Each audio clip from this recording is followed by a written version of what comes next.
imagine if like men treated every woman like their daughter or a daughter. Right. And somebody clapped back at her and said, pretty much saying like, we shouldn't have to understand women as daughters to treat them like with respect. Right. And that is debilitating and it's harmful and it has a sense of ownership. Right. And I think that like, I think it's a good point to make. I think it's a good critique to make because it's like, yeah, like someone shouldn't have to be a daughter. They shouldn't have to be a sister. They shouldn't have to be a mother to be cared about because women, especially black women, right. deserve that care. Right. They deserve it. But like I think that in that conversation we have to understand that like what Molly is doing is introducing an entry point to build empathy. I think that there's so many men that are lost that like can't be found, and if we can connect them to this idea of care for black women, for protection of black women by associating them with daughters, sisters, and mothers and wives, and like, yeah, then we should do that because I think that like it is a way to start the conversation, and I think that it's hard to critique when it's not, when it's out of love. I think that tweet was out of love. Yeah, and I think right to your point, there has to be a starting point for people, right? Because like not everyone is necessarily an expert in these types of things as it relates to like harm against women, and so I know that I was talking to a professor who was telling me about how he has a lot of young men in one of his classes, and they weren't believing all these stories about harming women. Mm-hmm. But guess what? When he brought in a woman who was in their face and who was telling them, hey, like I went through this, I went through that, they were more likely to like actually believe it, right? And so when you think about it from a familial standpoint, right, the women who are closest to these men, when they start telling them about it, right, and it's their moms, it's their friends, it's their cousins, that's, to your point, that's their entry point, right? Absolutely. So of course it shouldn't have to be them, but it's like they don't know that if they're young, right? Exactly. What we have to realize is that a lot of like patriarchal notions are like really deep seated in society, right? Yes. And it's done intentionally, right? Yes. And so we can't be on this thing of like, oh, you got to this realization by X, Y, and Z, exactly. And if you didn't get to it by A, B, and C, then I'm judging you. You know what I'm saying? Yeah. Let's pick you up by where you are and have faith that eventually you'll get to the point where you know. Absolutely. Like I get it. So you know how you talk to we talk to white people about race issues, right? Right. And it's like we don't have the patience. So then we rely on like the woke white people to kind of like bring them along. So I understand that black women can feel that way. Right. Like we're not waiting. We don't need to have this patience for you to care about us. Like we should be cared about because we're human. Right. More or less. But I think that that's our job, right? To be able to talk to black men and say like, hey, look, we have to do better. We have to hear them. We have to see them, and we have to visibilize them. And I think that this tweet, in a way, it does visibilize them. Because I think that that's what you were talking about. Like, these men didn't believe it until they saw it. And then they're like, oh, wait a minute, this happening? Because before, it's just like you were just hearing it. It's like, I'm not seeing that with my own eyes. And it's like, well, white people do. It's like, police brutality? Yeah. What police brutality? I'm living my nice white life. And it's like, sir, what's happening? And that's another thing, too, right? So, like, privilege. And with the Surviving R. Kelly documentary that came out, right, like, there were so many black men who like had conversations with black women, and the thing about it is black men aren't necessarily going to know because the women who are close to them in their lives usually aren't just like publicizing that information, right? Exactly. But like sit down with a woman in your life and say like, damn, like what are some of the things that you've been through, and like watch some of the answers that show up. You know what I'm saying? Like watch some of the things that like aren't you said. Yeah. Yes. And you're gonna be like, oh my God, I didn't realize. Because you didn't publicize this, but I realized you probably didn't publicize this because no one believes you like they didn't believe the people in the R. Kelly documentary. Exactly. So it's that process, and so I don't think it's as helpful and as fruitful to judge people because of how they came into the conversation. Yes. Oh, right. Talk that talk. Right. Talk that talk.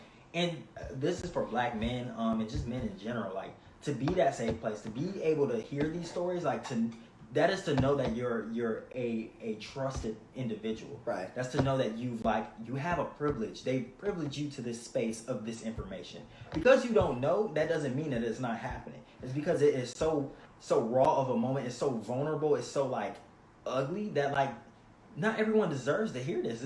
Like those are scars. Right. And it's like not everybody gets to see those. So if you do get to see those, you have a obligation and a responsibility to make sure that no more scars are coming. Exactly. And so, like, I think to your point, like, how do we continue to make ourselves accountable and hold ourselves accountable once we understand, know that the scars exist? Yes. You know what I'm saying? It's accountability, absolutely. Yeah. But it's like we still need to figure out how to get more men into this conversation, and I think that tweet does so. So I understand that it might be problematic in some ways, but it serves so much utility, and I think that like that is maybe a problem with cancel culture. It's like if it's not 100% this way, then it's not good enough. Right. I remember I had a tweet about Bill Cosby, and I was just telling black men, I'm like, this is not a good look. We have to do better. And someone was like, they pretty much critiqued my tweet and was like, this isn't about optics. Black women are being like hurt and like there's a lot of things coming up. And I'm like, yeah, absolutely. I completely agree.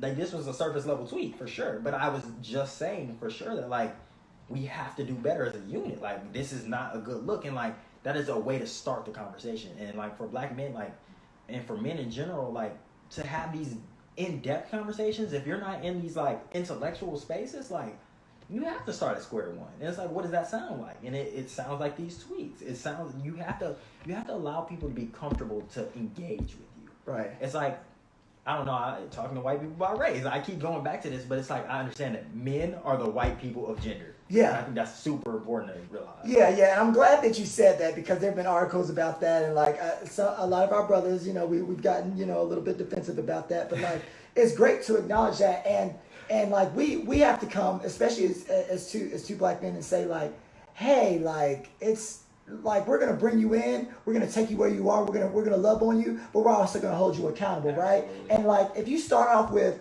oh, you ain't Ashton, you need to start off at the highest level of understanding with this, you're going to lose so many people. They're going to say scrap it. Like, I'm going to just live my toxic ass life. Yeah, because here's the thing. If the Ashton that, or the Scholar P that you're talking to today is much different from the Scholar P my freshman year of college. Yes. Right? Like, you could have called me way more conservative. You might have thought I was hotepish. You might have thought I was so many different things at that particular point in my life. Yes. And if someone would have came in and been like, yo, Ashton, if my professors would have been like, Ashton, you're horrible. I can't do nothing with you because you don't have this level of understanding. Then like, you never grow. And most of the people who have those critiques, they weren't always at that point. Mm-hmm. They didn't always know these things and understand these things. It's true. No, we didn't either, right? Right. And I think that's why it makes this so real, right? Because we've seen the bottom. I've been the bottom. I've been transphobic. I've been homophobic. I've been all of that. Like, it's like a process of unlearning.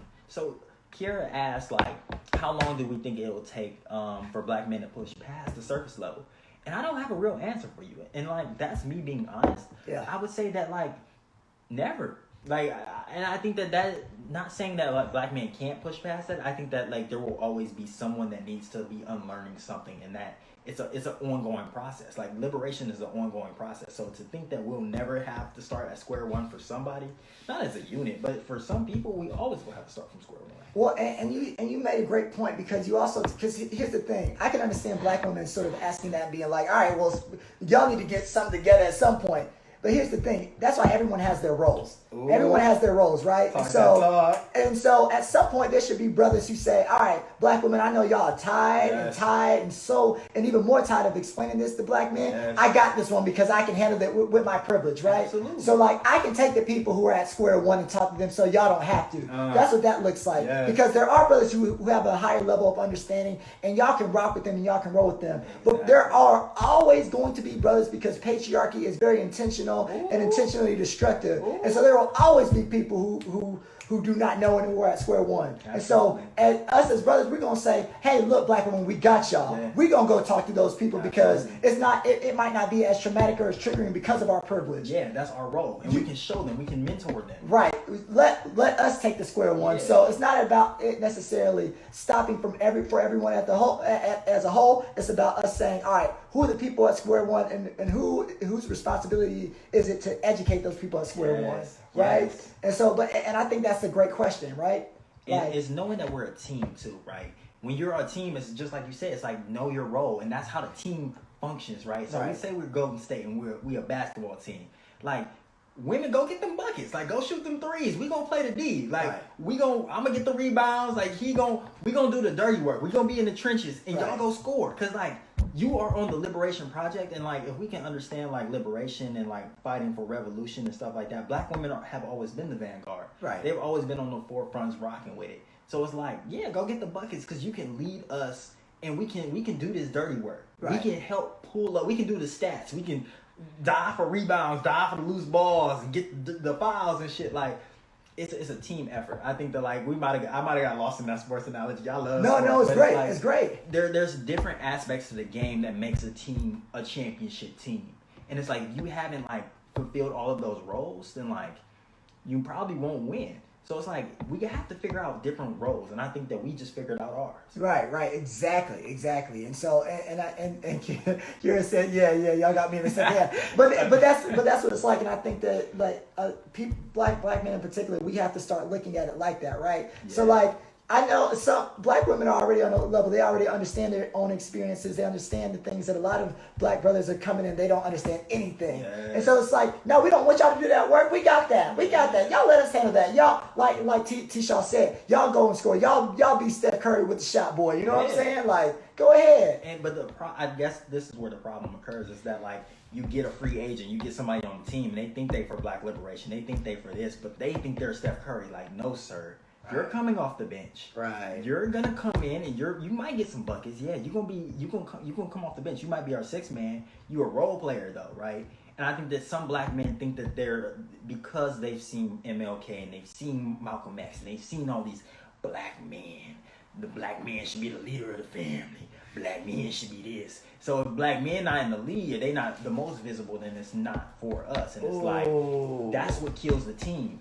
Egos is what kills the team. I played on so many teams and I've won some championships, but I've also had some bad seasons. Right. And we lose when somebody thinks they're better than they are, or they're trying to do some more than they can't do. Right. Lean on the team and let somebody else play to their strengths. Right. And I think that when you do that, when you actually sort of really actualize and fulfill your actual role, you're gonna get so many more wins, and it's gonna make so much more sense in the long run. You know what I'm saying? Oh man, black women have been the backbone of this the whole time, and we understand that through slavery, through now, and it's like they've always been there. But also the backbone is in the back, and we can't see that all the time. And I think that's what's lost. Right. Is that like my spine has been holding me up all day, but I ain't gonna give him no credit. I'm gonna give my brain the credit. I'm gonna give my heart the credit. I'm gonna give my hands the credit because that's what I can see that's been working. Exactly. But we know that what's been holding us up, and we know what's been supporting us, and it's like knowing that the body is a team, and like each body part has its role, and we can't function as a unit. We can't be a living, breathing organism without everything moving how it should. Right. And so, Tisha, like, and obviously we want to hear from y'all too. So, like, how do we create more spaces of visibility for black women as we sort of discuss these issues? Because I totally agree. I think that some black men, they're pro-black but anti-progress, right? Ooh. Which is there's a black woman writer who used that to describe hoteps, right? So pro-black but anti-progress. So like we can be in the movement, but black men have to be the face of the movement. Black women, y'all can like service our cakes, y'all can cook for us, y'all can clean for us, but y'all need to be in the audience while we're up on the podium leading a people or marching or whatever, right? Almost and to the point where there have been stories about black men attacking black women and like people telling black women, hey, like this person is good for the movement, so disregard all that, right? So so Tisha, in your opinion, and I want to hear from y'all too, how do we sort of like create these spaces of visibility for black women? How do we sort of push black women forward and give them that heart, that brain, that mind, the stuff that has visibility in a struggle in the movement, because they've always been there? That is such a good question. I don't know if I have an answer. I really don't. Like off the top of my head, I would say like give them their roses, like to give them their platforms. Like as a leader, I know when to defer, and I know when like someone is better at something, and I know when something is more needed. So it's like just knowing your role, I think is very important. But to give them the roses too is like super, super important, because it's like to give them their acknowledgement, to give them their credit is like a lot of things that black men don't do.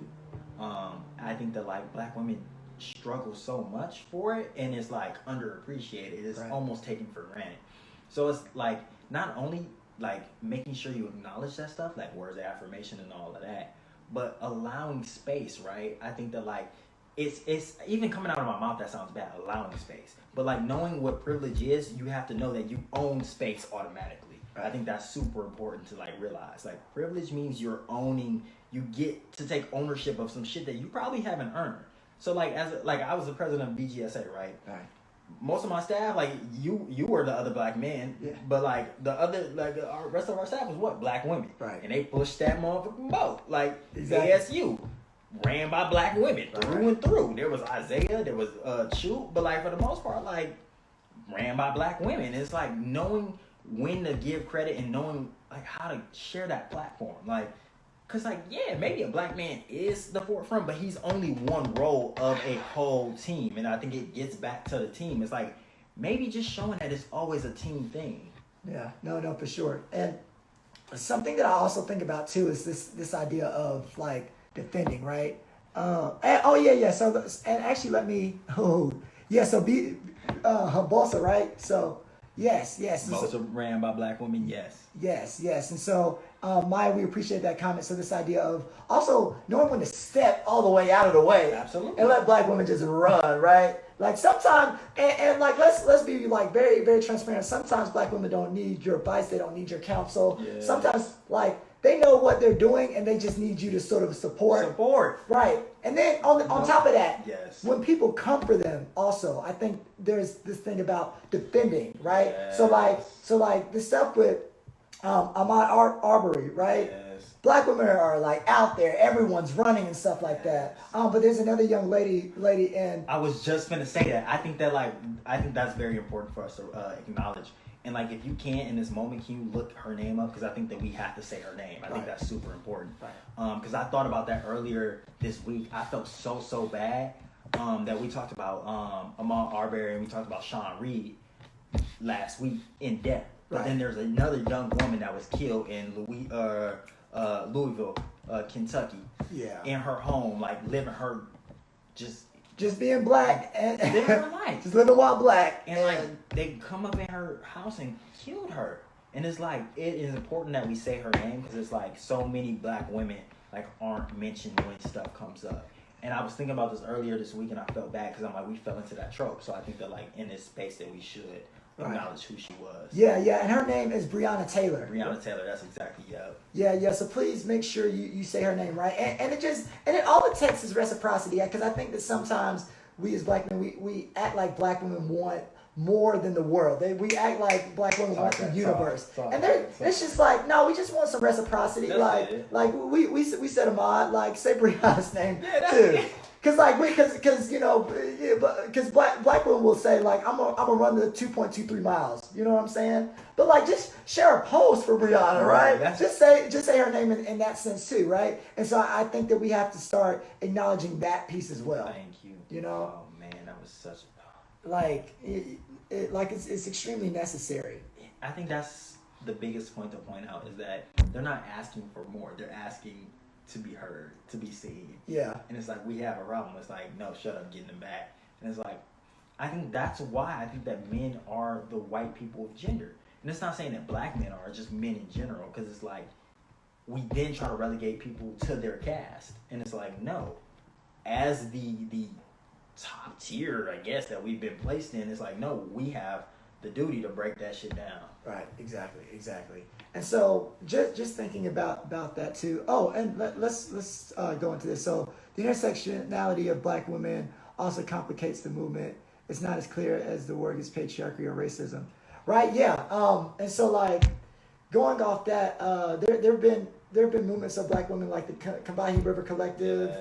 That was in Boston, Massachusetts. It went from like 1974 to 1980. Shout out to Audre Lorde. Yes, and they were sort of talking about that space too, right? And so also recognizing that if you're in a very sort of black space that's like anti-racist space, also realizing that like black women are dealing with a particular intersectional experience that you won't ever fully understand. We don't have that lens. Right. We can't ever form that lens. We can listen, we can hear, we can learn, but we will never have those visual experiences. Right. And so like you said, T-Shaw, just sort of And yeah, I know saying the word aloud feels really weird, but just sort of giving space, Yeah. right? And just sort of stepping back and saying, you're an expert in your experience. Yes. You're an expert in your own life experience, and like, how do you use that life experience to like create liberation for yourself? Yes. And how can I help? How can I be this microphone right here, right? How can I amplify your voice? Right. Like, how can I get you on these sound waves so other people can hear you? That's my job. This is my role. You're the voice. Right. How can I give the voice to the voiceless? Exactly. And just like, you got the mic, and I'm stepping back. Yeah. I'm in the background. And I'm holding that thing like... Let me. So to my fellas, can we try practice this week? Practice being a black woman's spine this week. Ooh-wee. Practice being a black woman's backbone this week. Ooh. It might change your life. It might. It might change your whole life. It might give us some structure that we need. I think one of the most powerful force in the universe is a black woman that's actually loved Yes. and Ooh. supported and Ooh. knows that. Oh. Because I've seen black women like love and support when they've been treated like dogs, like less than dirt. Let them know. So I think the potential of like what a black woman can do and what she can be when she's loved and supported properly. Boundless. Right? And so we'll leave that with you. Be a black woman's backbone this week. Oh, I like that. Yeah. That boy's gotta be talking that song. Yeah, no, just practice it, fellas. You know, I'm talking to us. We gotta let's practice it. We might learn something, huh? Yeah, let's practice it. Yeah. And so speaking about the